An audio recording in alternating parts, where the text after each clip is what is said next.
اپنے آپ کو اوور کم کیا. اتنے بڑے ہیکنگ جو ان پر اٹیک ہوا تھا ہیکرز کا, ان کا پورا ڈیفنس سسٹم ایک طرح سے تباہ ہوا, لیکن انہوں نے اس کو بھی اوور کم کیا. نہ صرف اوور کم کیا بلکہ انہوں نے مد مقابل جو اسرائیلی وحشی درندہ جو رجیم ہے ان کے پوری ڈیفنس سسٹم کو اس وقت تباہ و برباد کر دیا. اچھا ڈاکٹر صاحب یہ بتائیے گا کہ لوگوں کی فیلنگز, ٹھیک ہے, لوگوں کی ایک تو فیلنگز کیا ہیں, دوسرا ظاہری بات ہے جب جنگ ہوتی ہے اور ایران کو کافی نقصان ہوا, اوبویسلی اسرائیل کو بھی انہوں نے نقصان پہنچایا, لیکن ابھی تک جتنی بمباری ہوئی یا ڈرونز استعمال ہوئے تو اس سے انفراسٹرکچر وغیرہ بھی متاثر ہوا. ایک تو لوگوں کی فیلنگز کیا ہے اور ان کی مشکلات اس وقت کیا ہیں؟ دیکھیں لوگوں کی فیلنگز تو میں آپ کو کس طرح سے بتاؤں, جب میں آپ کو چلو یوں بتا دیتا ہوں, جب وعدہ صادق سے نہیں ہوا تھا, کچھ مصلحت کے بنا پر ایرانی گورنمنٹ نے اور ایرانی ٹاپ آفیشرز نے جو ہے وعدہ صادق سے کو روک رکھا تھا تاکہ جو ہے زیادہ کلیش نہ ہو, زیادہ جو ہے ریجن جو ہے غیر ہموار حالات کی طرف نہ چلا جائے. تو اس وقت بھی ایران کی جو خود عوام تھی, یعنی کیونکہ ہم تو عوام میں رہتے ہیں, عوام میں اٹھتے بیٹھتے ہیں, تو جو عوام تھا, جو عام ٹیکسی ڈرائیور یا عام جو بس میں سفر کرنے والوں کے اوپر جو ان کے لبوں پہ جو بار بار جو ذکر ہوتا تھا وہ یہی ہوتا تھا کہ یہ وعدہ صادق سے کب ہوگا, کب ہم اسرائیل کو اس کی اپنی زبان میں جواب دیں گے, کب ہم ان نہتے بچوں کا, ان مظلوم خونوں کا بدلہ لیں گے. تو جوش اور ولولہ اور یہ انداز سے سب. لیکن مشکلات کے حوالے سے اگر آپ بات کریں گے تو ایران اس وقت بالکل نارمل کیفیت میں ہے, کوئی مسئلہ نہیں ہے سوائے چند ایک علاقوں پہ جہاں پر بار بار اٹیک ہو رہے ہیں. مثال کے طور پر آپ نیتنز کو لے لیں یا تہران کے کچھ علاقوں کو لے لیں جہاں پر کل یونیورسٹی میں تھوڑا وہ ہوا تھا, اور اس سے پہلے سداؤ سیما جو ایران کا نیشنل ٹی وی ہے اور نیشنل ریڈیو ہے اس پر اٹیک ہوا تھا. تو ان علاقوں میں پہلے سے ہی جو ہے ریڈ الرٹ جاری کر دیا جاتا ہے, تو وہاں سے لوگ تھوڑا سا مطلب سائڈ پہ ہو جاتے ہیں. لیکن یہ کہ عام طور پر جتنے بھی سٹورز کھلے ہوئے ہیں, شاپنگ مالز کھلے ہوئے ہیں, ہوٹلز کھلے ہوئے ہیں, ریسٹورینٹس کھلے ہوئے ہیں, ایون پیٹرول پمپ وغیرہ سب کچھ کھلا ہوا ہے. ایون لوگ ٹریول کر رہے ہیں, میں خود ابھی ٹریول کر کے آیا ہوں اور میرے بھائی بالکل ابھی پہنچے ہیں ایران سے بالکل ٹریول کر کے. تو بالکل کوئی خاص جنگی حالات جو ہے جس طرح سے آپ سوچ رہے ہیں ویسا جو ہے ایران میں فی الحال دیکھنے کو نہیں ملتا. چلیں, ڈاکٹر صالح بہشتی ماہر ایران امور ہمارے ساتھ موجود تھے اور چند دن پہلے ہی ایران سے واپس آئے. ناظرین پروگرام میں آگے بڑھتے ہیں اور شامل کرتے ہیں فرانس میں ہونے والا ایئر شو. ناظرین, ہوا بازی کی صنعت اور دفاعی ساز و سامان کا دنیا کا سب سے بڑا مانے جانے والا اور دنیا کے مقبول ترین پیرس ایئر شو کا چوتھا دن ہے. فرانس کے شہر پیرس میں جاری 2025 کے بین الاقوامی ایئر شو میں اس بار جغرافیائی سیاست, دفاعی ٹیکنالوجی اور عالمی تعلقات کی جھلک دیکھی گئی. ایک طرف چائنیز جو لڑاکا طیارے ہیں ان کا سٹال دنیا کی توجہ کا مرکز بنا ہوا ہے, جہاں پاک چین دفاعی اشتراک کی علامت JF-17 تھنڈر اور جدید چائنیز طیارے جو ہیں جن میں J-10C شامل ہے اور سٹیلتھ خصوصیات رکھنے والے J-35 کے ماڈلز نے شرکاء کی دلچسپی حاصل کی. تو دوسری جانب اسرائیلی ہتھیار ساز کمپنیوں کو سخت پابندیوں کا سامنا کرنا پڑا, جس سے اس ایئر شو کا سیاسی پہلو بھی واضح ہوتا ہے. اور اس شو میں دنیا بھر کے مختلف ممالک کے لڑاکا طیارے نمائش کے لیے موجود ہیں. چائنیز سٹال پر پیش کردہ طیاروں میں سب سے زیادہ توجہ کا مرکز JF-17 تھنڈر اور J-10C رہے, جن پر پاکستانی فضائیہ کے نشانات اور پرچم واضح طور پر دکھائے گئے. آپ کو یاد دلاتے چلیں کہ حالیہ پاک بھارت کشیدگی میں چائنیز ساختہ لڑاکا طیارے J-10C نے انڈیا کا رافیل لڑاکا طیارہ مار گرایا تھا. اس کے علاوہ چائنیز سٹال پر J-35 جیسے جنگی طیارے کا ماڈل بھی نمائش کا حصہ رہا, جو کہ طویل فاصلے تک مار کرنے والی جو صلاحیتیں ہیں ان کا حامل ہے. رائٹرز کے مطابق گزشتہ ہفتے ایئر انڈیا 787 کے حادثے کے بعد نمائش میں موجود بوئنگ طیارے نے نئے معاہدوں کا اعلان نہیں کیا.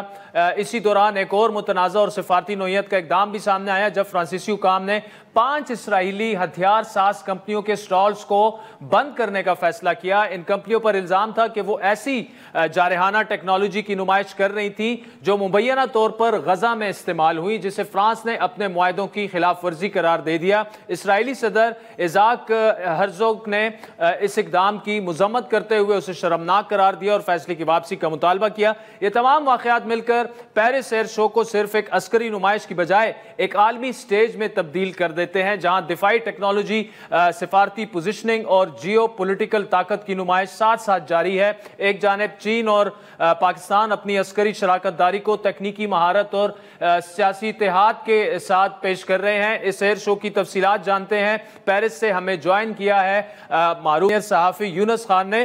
یونس خان صاحب, thank you so much for joining اس. پہلے تو یہ بتائیے گا کہ پاکستان تو حصہ نہیں ہے ایئر شو کا, لیکن پاکستانی پرچم پھر بھی وہاں پہ لہرا رہا ہے, اس کی وجہ کیا ہے؟ جی دیکھیں, اس میں جو چائنیز کمپنی نے جو سٹال لگائے ہیں اس میں JF تھنڈر اور J10C جو ہے وہاں پہ موجود ہے, اور جو وہاں پہ ان کے جو بڑے بڑے ہم نے دیکھے کہ وہاں پہ وہ جو انسٹالیشن ہے جس میں وہ جہازوں کی نمائش کر رہے ہیں, تو ان جہازوں کے اوپر انہوں نے پاکستانی پرچم دکھائے ہیں, اور یہ ایک مارکیٹنگ کا حصہ ہے. اور بتانا مقصود یہ تھا کہ جو حالیہ پاکستان اور انڈیا کشیدگی کے اندر ان طیاروں نے جو ہے رافیل طیارے گرائے تھے, اور یہی وجہ ہے کہ وہ مارکیٹنگ کی بنیاد پر پاکستانی پرچم جو ہے ہم دیکھ رہے ہیں کہ JF تھنڈر کے اوپر اور J10C کے اوپر جو ہے وہاں پہ لگائے گئے تھے. اور یہ میرے خیال میں یہ مارکیٹنگ ٹیکٹک کا ایک بہترین جو ہے وہ نمونہ ہے کہ ان کے لوگ اس وجہ سے جو ہے اس کی طرف, ان تیاروں کی طرف جو ہے وہ توجہ جو ہے ان کی طرف ہے. اور اب یورپین ممالک یہ کہتے ہیں کہ پہلے ہم یہ سمجھتے تھے کہ کیونکہ جو طیارہ سازی کی صنعت اور اسلحہ سازی کی صنعت میں 40% جو حصہ ہے وہ امریکہ کا ہے, لیکن اب وہ یہ سمجھتے ہیں کہ جو کمپیٹیٹر میں اس ٹائم چائنا بھی ایک اہم ملک شامل ہو چکا ہے. اچھا یونس خان صاحب, دوسرا بتائیے گا کہ جو رافیل طیارے جو مار گرائے گئے پاکستان نے, جن کی تعداد پاکستان کلیم کر رہا ہے 4 ہے, اور پھر 3 کی تو کم از کم کنفرمیشن بھی آگئی تھی, اس کی کیا اپڈیٹ ہے؟ ایک رافیل کی ٹیم جانی تھی انڈیا اور انہوں نے ان کا معائنہ بھی کرنا تھا. دیکھیں, اس حوالے سے جو فرانچ حکام ہے اور جو داسو جو کمپنی ہے جو کہ رافیل بنانے والی کمپنی ہے, وہ جو ہے وہ خاموش ہے. وہ اس حوالے سے کوئی بیان ابھی تک انہوں نے جاری نہیں کیا. ہماری جو معلومات ہے اس کے مطابق ابھی تک جو ان کے درمیان پروگرس ہوئی ہے اس میں کوئی نہ کوئی ٹیم یہاں سے گئی ہے اور وہ ان چیزوں کا معائنہ کر رہی ہے. لیکن یہاں پہ جو میڈیا کے حوالے سے, گورنمنٹ کے حوالے سے, اسٹیٹمنٹ کے حوالے سے, اس حوالے سے خاموشی دکھائی دیتی ہے. اور اگر ہم ان سے سوال بھی کرتے ہیں اس حوالے سے, تو اس حوالے سے وہ جواب دینے سے گریز کرتے ہیں. اچھا, اور اس میں کچھ اسرائیلی سٹالز جو ہیں وہ بند بھی ہوئے ہیں, جس پر اسرائیلی پریزیڈنٹ نے پروٹیسٹ بھی کیا ہے, اس بارے میں بتائیے گا. دیکھیں, اس میں جو ہے کچھ سٹال جو اسرائیلی تھے وہ بند بھی ہیں, اور کچھ سٹال جو ہے اسرائیل کے وہ ابھی بھی موجود ہیں, اور وہاں ڈسپلے کے لیے لوگ وہاں پہ آتے ہیں. جو سٹال بند ہو رہے تھے ان کے اوپر الزام یہ تھا کہ یہ جو کمپنی ہے یہ وہ اسلحہ بنا رہی ہے جو غزہ میں بچوں کے اوپر جو ہے وہ استعمال ہو رہی ہے اور عالمی قوانین کی خلاف ورزی ہے. اس وجہ سے وہ 4 سٹالوں کو جو ہے بند کیا گیا. لیکن اس وقت مزید جو 4 سٹال ہیں وہ اس وقت بھی جو ہے وہ اوپن ہے, اور وہاں پہ جو وہاں پہ اس وقت میں آپ کو بتاؤں کہ اس وقت اس جو ایئر شو کے اندر 49 ممالک کے 2400 سٹال جو ہے موجود ہیں مختلف کمپنی کی, اور اس میں جہاز سازی سے لے کر چھوٹے چھوٹے جو مشینری ہوتی ہے جو ڈیفنس کے لیے استعمال ہوتی ہے, تمام کمپنیاں اس میں شریک ہے. اور چونکہ یہاں پہ اگر غزہ کے اندر وہ یہاں کے فرانسیسی حکومت کا موقف تھا کہ وہ ایسے ہتھیار بنا رہی ہیں کہ جو کہ غزہ کے اندر جو غیر قانونی طور پر جو بچوں کے خلاف استعمال ہو رہی ہے, تو وہ جو ایک بین الاقوامی قوانین ہے اس کی خلاف ورزی ہے, اور یہی وجہ تھی کہ وہ جو 4 سال ہے ان کو بند کیا گیا تھا. اچھا, دوسرا یہ J10C اور JF-17 تھنڈر, اور اس میں انٹرسٹ کتنا تھا یونس خان صاحب؟ دیکھیں, اس وقت تو اس میں انٹرسٹ بہت زیادہ دکھائی دے رہا ہے, اور سب سے پہلی بات یہ ہے کہ یہ جو ہے ملٹی رول طیارے ہیں لڑائی کے حوالے سے, اور اگر ان کے پرائزز کے حوالے سے آپ دیکھیں تو یہ یورپین اور امریکن طیاروں سے انتہائی سستے ہیں, اور ان کا کارکردگی کے لحاظ سے دیکھیں تو ان کی کارکردگی انتہائی بہتر ہے. اور یہی وجہ ہے کہ ترقی پذیر ممالک اب جس میں انڈونیشیا اور دیگر کئی ممالک جیسے آذربائیجان نے جو ہے وہ کی ہیں, اس کے ساتھ ساتھ اور کئی ممالک اس میں انٹرسٹ لے رہے ہیں. تو میرے خیال میں آنے والے دنوں میں JF تھنڈر اور J10C کے مانگ میں بہت زیادہ اضافہ ہو سکتا ہے, اور ہمارے جو حالیہ کشیدگی تھی انڈیا پاکستان کے درمیان اس میں جس طرح ہمارے پائلٹس نے پرفارم کیا، تو میرے حال میں اس سے ان کی مزید مارکیٹنگ ہو چکی ہے۔ چل یونس خان صاحب پیرس سے ہمارے ساتھ موجود اور بتا رہے تھے کہ کس طرح J-10C اور JF-17 تھنڈر پر پاکستانی پرچم لگے ہوئے ہیں، حالانکہ پاکستان جو ہے وہ ایئر شو کا حصہ نہیں ہے۔ ناظرین آج کے پروگرام پر فیڈ بیک ضرور دیجیے گا، ٹویٹر ہینڈل ہے @عادل شاہ زیب۔ اجازت دیجیے، خدا حافظ۔